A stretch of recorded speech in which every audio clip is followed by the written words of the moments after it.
and go to 11. How's that? Is that better? All right. We're going to go ahead and get started. Thank you, everyone, for being here. I'm so excited. I can barely stand it.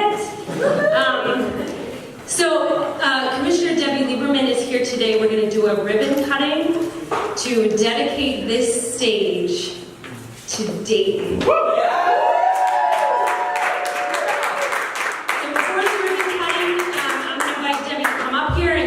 Words.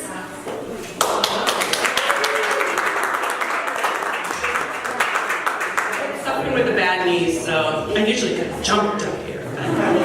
Welcome, this is great. I was telling her about this space before. I used to come here. It was a salon, and she did nails, and she did eyelashes, and she did massages. But this is cool. And, art in Dayton is so broad, right? Performance art, though, is a big piece of what we do. And, we are so fortunate to have so many different kinds of art venues and places we can go, and it continues to grow. And so I am so happy for you, and I'm happy for those of you that love this. I think I did see Brian. This is, going to be really cool. We all know that. And so today we're going to celebrate the opening of it, and I'm looking forward to more progress, and I'm so happy you took this building, because as I drove by many times a week, I mean, who is going to take that spot? So I'm really happy that you did, and I hope to see you all here many times. So let's cut the ribbon.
We'd be here all day. So I'm going to start with the people that helped this space.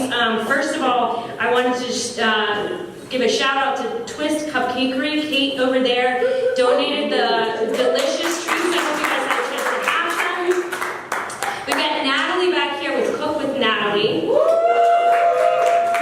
And so Shane from Toxic donated the beer back there. And I actually met Natalie at Toxic.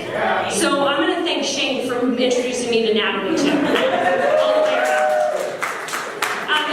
If you guys haven't already, have a conversation with Natalie too. She not only is a fantastic chef, but she has some really big ideas about how to support military spouses. She's fantastic. So have a conversation with her. Let's give her a round of applause.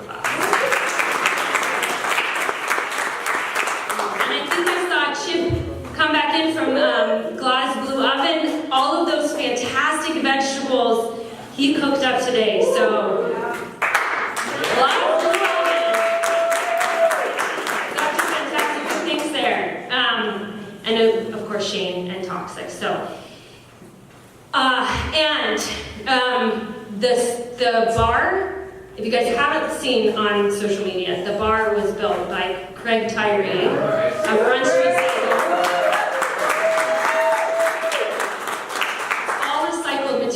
And when he brought it into this space, I cried. It's so beautiful. Actually, I'm gonna tell a little story.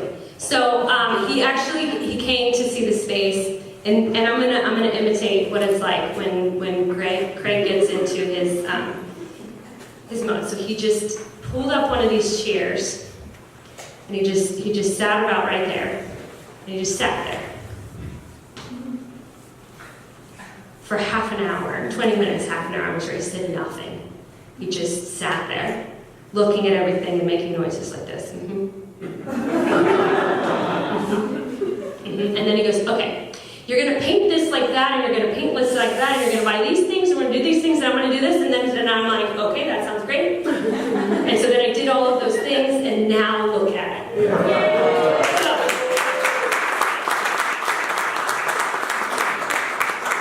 So I'm okay with words. I'm not so good with the visual stuff, so I appreciate the artists in my life who can see what it will be and create it, so thank you. All right. I also want to thank Tejal. Where is she? Right here. Okay. So when I started, and I'm going to tell the story a little bit about how I got to here, but when I made the decision that this was the thing, I was like, I need help. And I need help from somebody who knows the whole social media thing, because I was not right. So I reached out to, and I had met Tejal, and she had talked to me about her passion, not only for the social media stuff that she does, but for her passion for story, and sharing story in her community. And so there was just this fantastic synergy. And I now have this little voice in the back of my mind, and it is like, what would Tejal do? And she tells me all the time, because it's really gentle nudges, like, you could try this thing called Instagram Live. You could talk on it, and it's terrifying. But I am very appreciative. When we started working together, the post that was out there had 1 like, and it was her. And I think the last post, I don't know, like we had over 50 likes or something, which is like in a month or 6 weeks, whatever, is amazing. So I am crazy grateful. Thank you.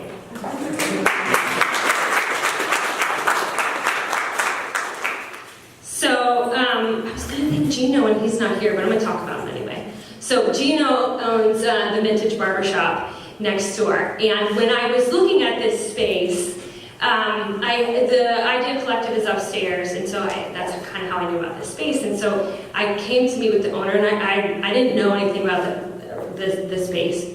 And so I decided I was going to talk to, and I walk into the Vintage Barbershop, and it was like something out of a movie. It was a whole bunch of, what's going on? And definitely like, not my space, but so I was like, I'm looking at the space next door, and I wanted to talk to the owner, and Gino's like, oh, that's me. And so he took like a half an hour talking to me about the neighborhood and about Tom who owns this place, and just fantastic.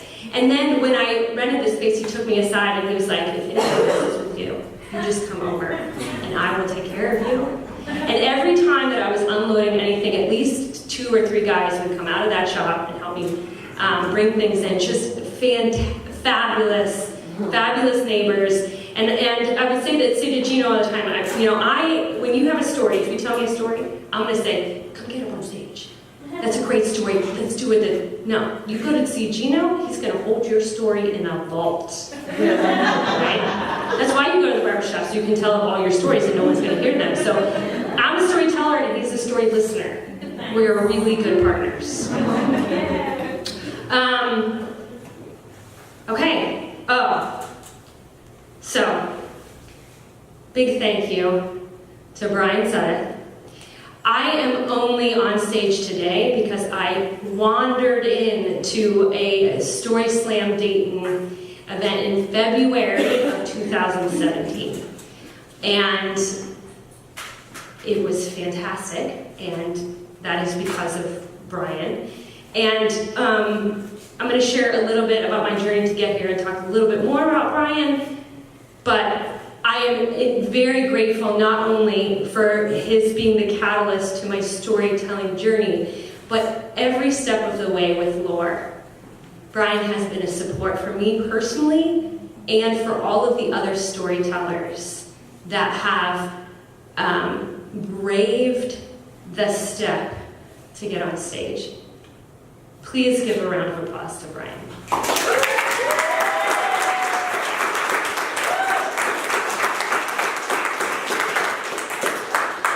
So normally when I tell stories, they are in length of 5 to 10 minutes.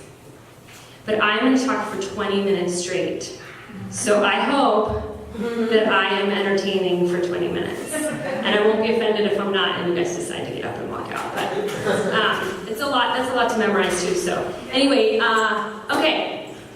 So on November 28th in 2017, I was on stage in Chicago. And I was sharing a story about some memories that I had repressed for the majority of my life. And I had chosen to tell them in Chicago because nobody would recognize me and nobody would repeat the story. The story was about my grandfather, my mother's father, who beat his wife, my grandmother, until the point that she left him and molested all of his daughters, 5 daughters, including my mother. And I was the first of my generation. And because my grandmother was still married to him and I still had aunts that lived there, I spent time with this grandfather of mine until I was about 6 years old. And I am the only one that we know of in my generation whose tiny body was also hijacked by this man. And so I was sharing this story about these memories that came back to me as an adult about a basement and trains and a drafting table. And about how when I described these memories to my mom, she screamed because she knew what that was. And on stage, I said the words, "I was so little." And in that moment, in my mind, I pictured a little red-headed girl with ponytails. And I froze. I lost it. I had no story. I had no words.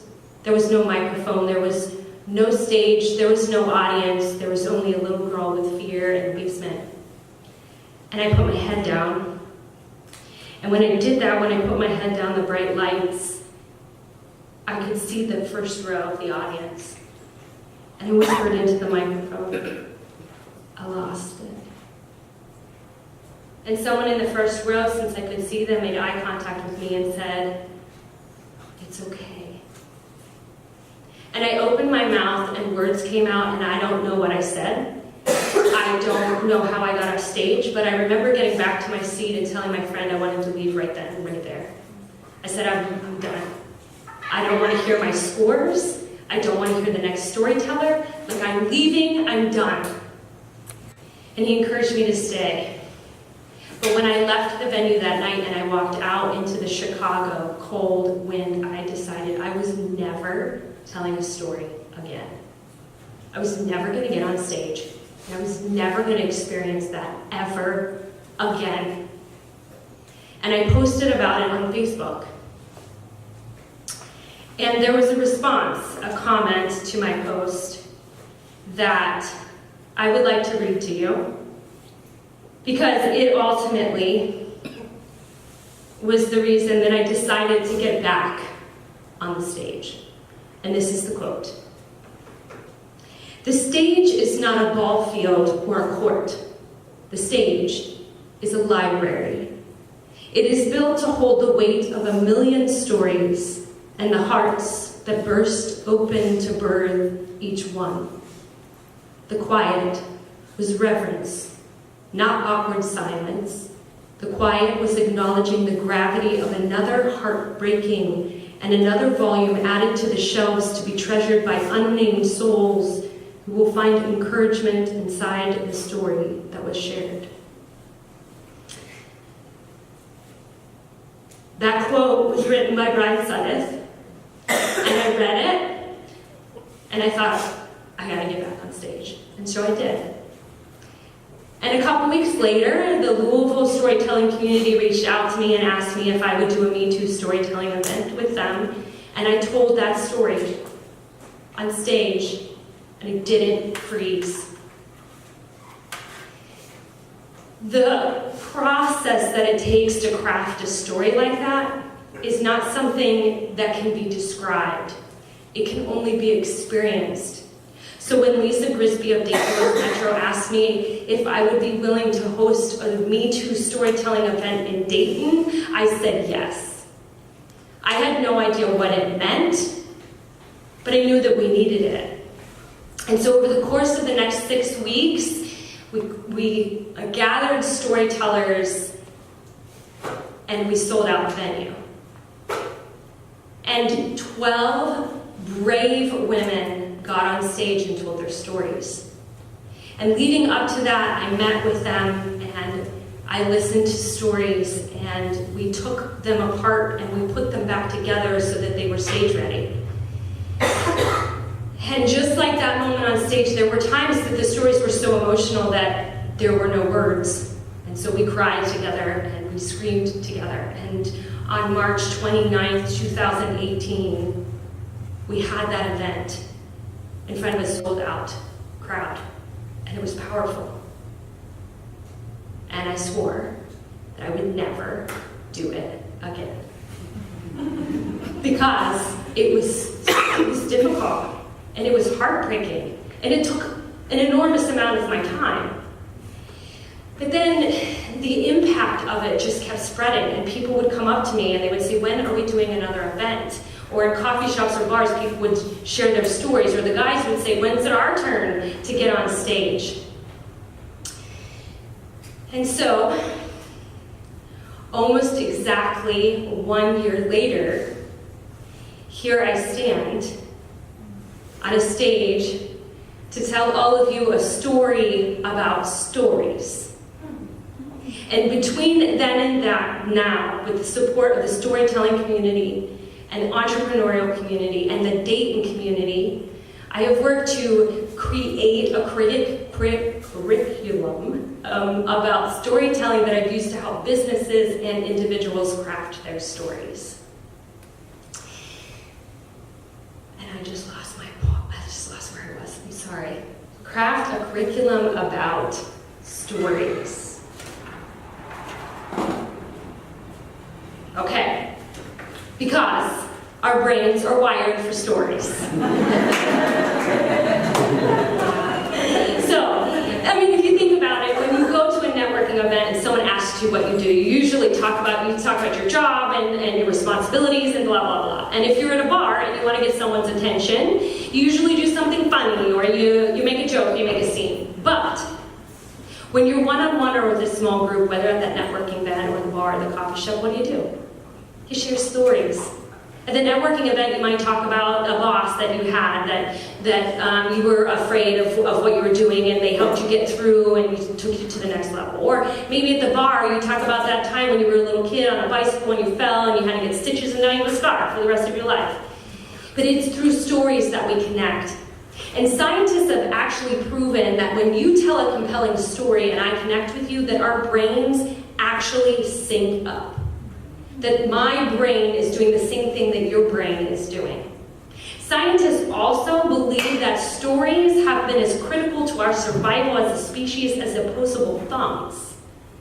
That it is by the passing on of stories that we actually survived as a species, which makes sense. I mean, think about it. The written word is pretty new in human history, and literacy is even newer. But story, that was how we talked from generation to generation, how we taught one another. I remember my great-grandmother sharing stories with me. My great-grandmother, my father's mother's mother, lived to be 100 years old. I was 13 when she passed away. And so I have these vivid memories of a little girl of her telling me stories. When I was really little, I remember playing with things around the house that, looking back now, were definitely antiques, but at the time, I just didn't know what they were. So I would take them over to her at the table, and she would tell me what they were. And sometimes she would take whatever the object was, and she would put it on the table, and then she would tell a story to the adults at the table. And I got to kind of recognize that. So there was one time that there was this really heavy thing by the fireplace. It had a handle on it, but it was so heavy I could barely lift it. And so I lifted it with two hands, and I took it over to the table, and I said, "Grandma, what is this?" And when she turned around to look at me, she goes, "Oh, honey, be careful, put that down." And so I put it down on the floor, and she said, "Have you ever watched your mom iron your dad's shirts?" And I said, yeah. And she said, well, that is an iron. And it's called an iron because it's made out of iron. And before electricity, if you wanted to press a shirt or a tablecloth, you would put an iron in the fire until it got hot enough. Then you would take it out and you would put it on a stand, and she pointed to the stand next to the fireplace. And until it cooled down, and then you could press whatever you wanted to iron, even hair. And then she turned to the table and she told a story about her younger sister going out on a date, and that she wanted to press her hair, and that she was running late, and so she's rushing around. She came down, and my grandmother went to press her hair, and as soon as the iron touched her hair, she knew. The whole house smelled like burnt hair, and when she lifted the iron, her hair had been singed off. And her sister is screaming, and she has to cut her hair, and she has to go on a date with a hat on. And then my grandmother says to the table, and she was married to that man for more than 50 years, and she still never forgave me. And at that point, I was hooked on stories. So my grandmother was born in 1889. She was born on a farm without running water, without electricity, horse and buggy. She witnessed both world wars, the Great Depression, Civil Rights Movement, Kennedy being shot, Pearl Harbor, and flight, and then a man on the moon. She watched the advent of the automobile, the telephone, the radio, the television, movies, and then computers.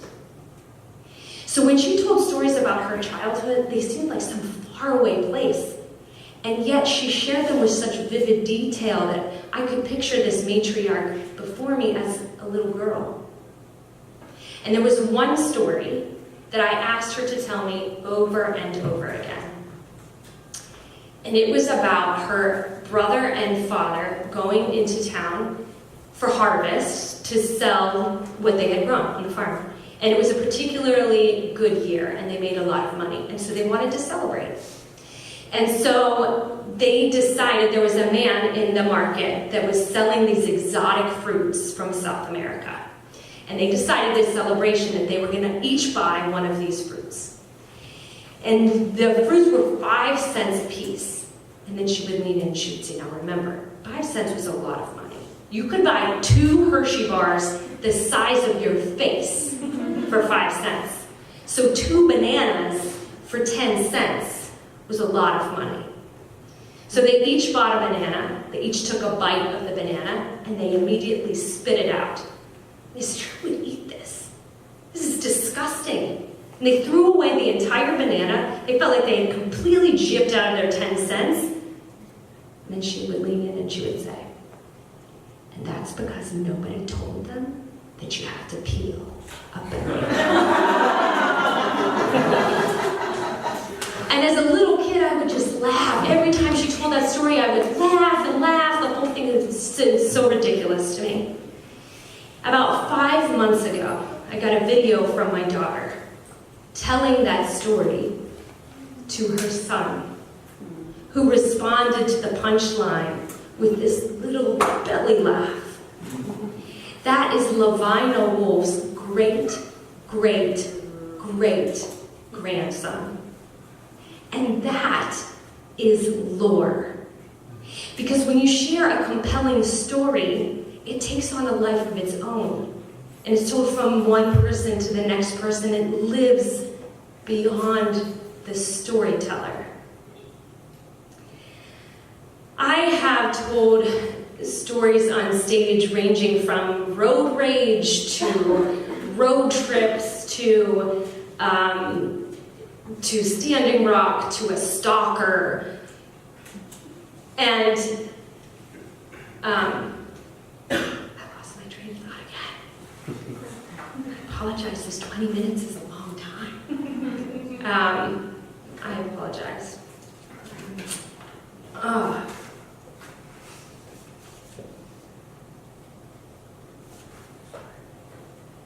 Okay. All right, I'm getting there. We're almost there. gotten to the point that now I look for stories in my daily life, right? So just like my grandmother, her stories of daily life became fascinating because of the way she told them. And over time, her life was it was vintage, right? And so I'm constantly looking now for stories in my life. Just like the day that I decided that storytelling was going to be my full-time gig.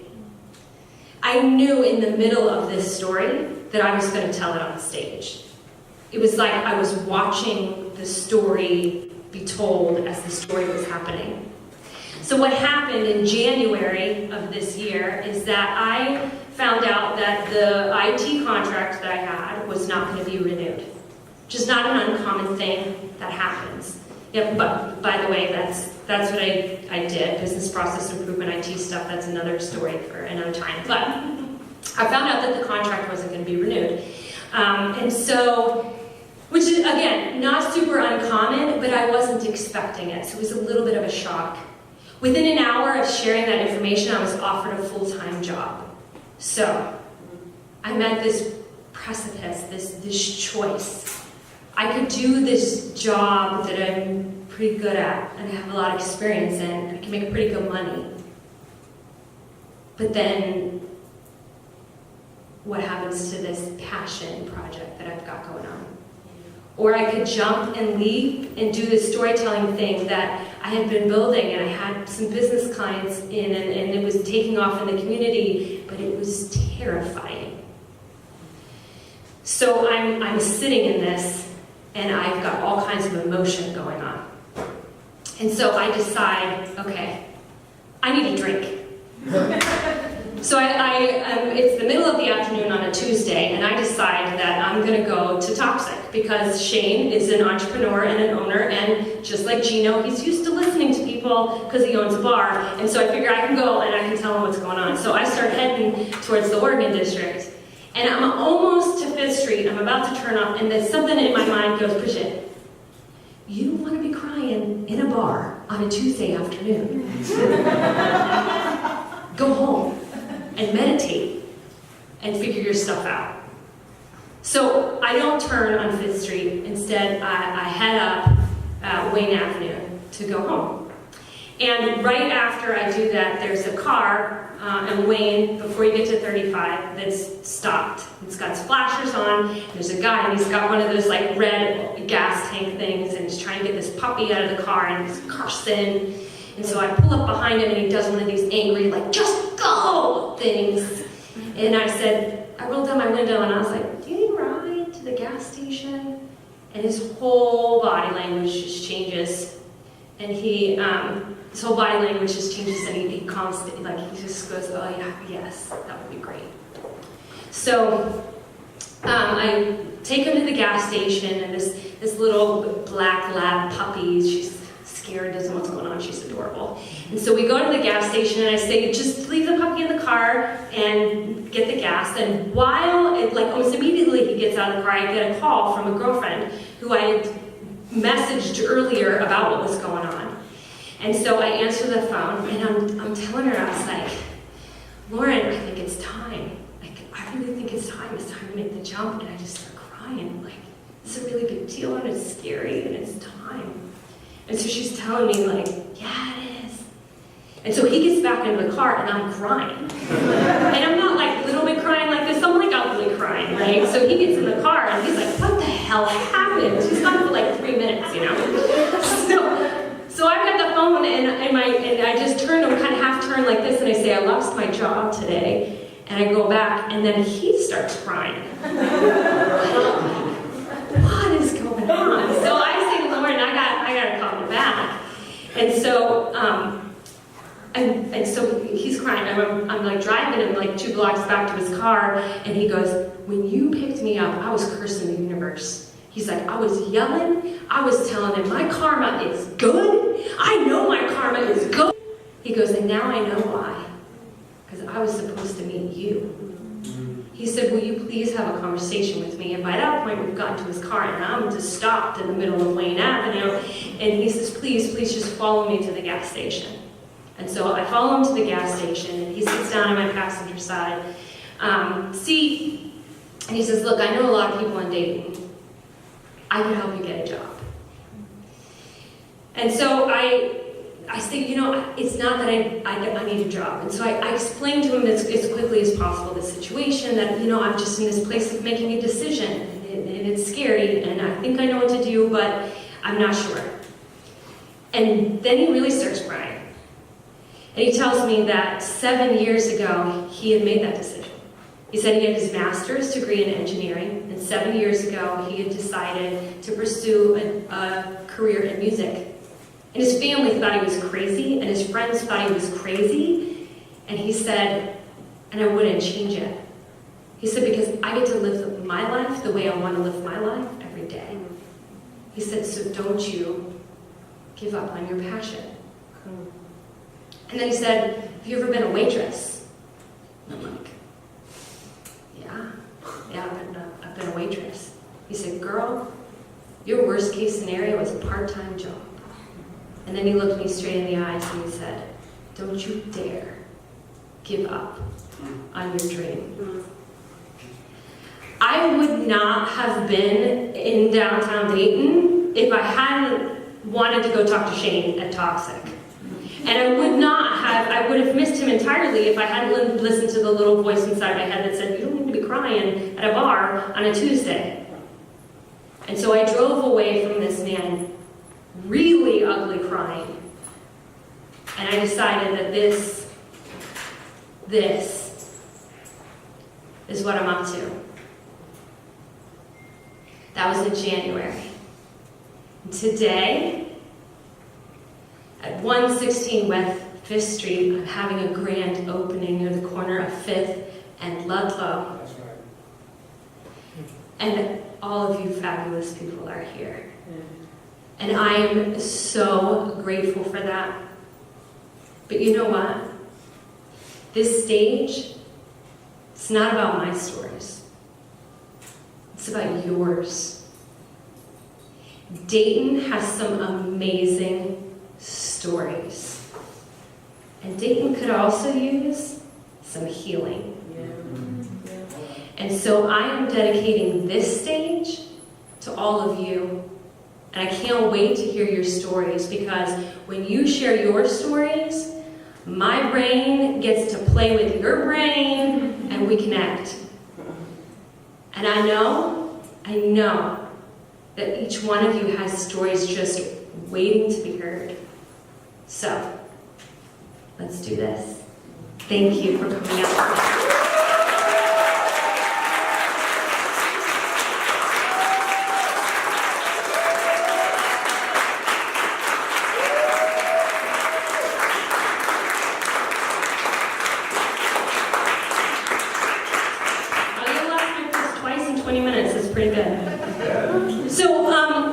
Feel free to hang out. We've got plenty more food. There's drinks. We're gonna just hang out here for a little bit. And if you have a story you want to come up here and share, I'm gonna leave the mic turned on. All right. Thank you, everyone.